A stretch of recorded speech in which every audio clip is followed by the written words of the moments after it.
Hey gang, welcome to another edition of Doc's Holiday Schlock, where it's a review of the movie Wrong Turn 5, Bloodlines. Well, apparently it's supposed to be a sort of prequel in which Three Finger, Sawtooth, and One Eye escape from the insane asylum that they were in from Part 4 and meet up with their dad named Maynard to go on a killing spree.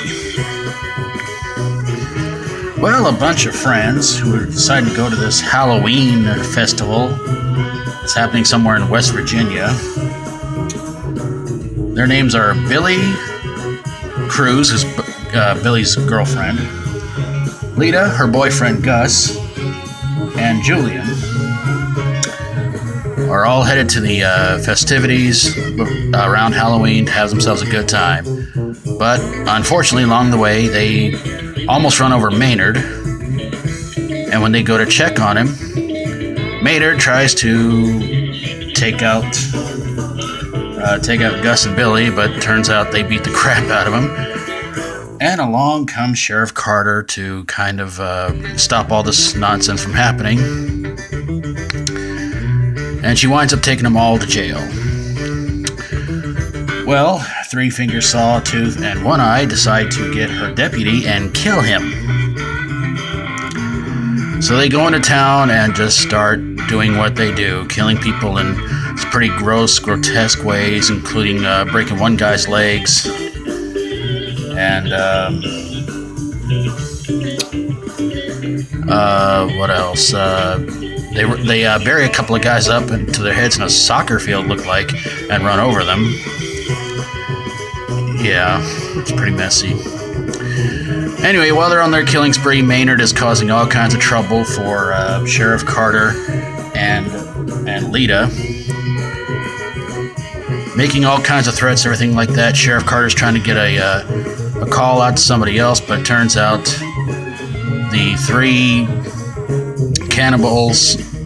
cannibalistic hillbilly inbred time-traveling mutant toxic waste drinking insane asylum inmates knock the phone lines over.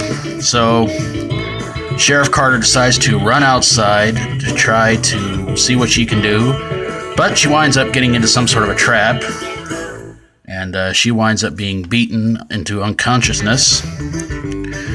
Maynard, who gets out, thanks to Lita, who, when she promises her he will not hurt her if he gets out, he stabs her in the eyes, walks off, and gives Sheriff Carter the chance to either be burned alive in the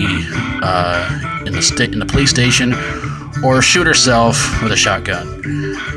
Well, the station goes up in flames. She shoots herself, and Lita, somehow finding a road to walk down, even though she has no eyes, gets picked up by Maynard and his boys, and they take off. The movie starred Doug Bradley, yes, Pinhead, as Maynard. So why did this movie suck? If you've been following these reviews, I think you should pretty much know why. Really bad CGI, really bad, horrible gore.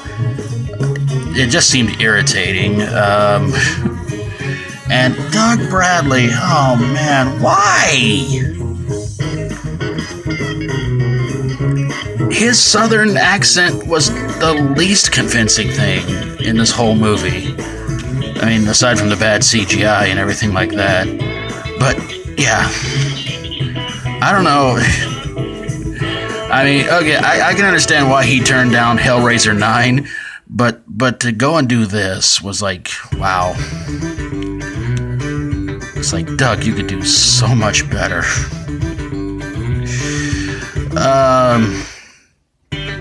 But there are times I just really hated this movie, and especially that ending. God, it was terrible. The scene where these two guys get their heads cut off in the soccer field, fake, incredibly bad. And there is at one point where where it was supposed to be like, what, 8 or 10 people against just the 3, and it's like, you can't take them down? Okay. So it's another bad sequel in the Wrong Turn series. If you have seen it, I'd love to know your opinion. Do you think this might be the worst one? Because I haven't seen part 6 yet, and something tells me I'm not going to like it either. But I don't know. If you've seen it, let me know in the comments below what you think of it. But there you guys have it, a review of Wrong Turn 5 Bloodlines. If you like my videos, feel free to subscribe. If you have a horror, sci-fi horror, comedy horror, or fantasy horror movie that seemed to have some sort of bad lineage in it, along with acting and horrible, horrible special effects, send it my way and I'll get on it ASAP. Thank you guys so very, very much for watching. And until next time, as always, stay strong and rock on. Yeehaw.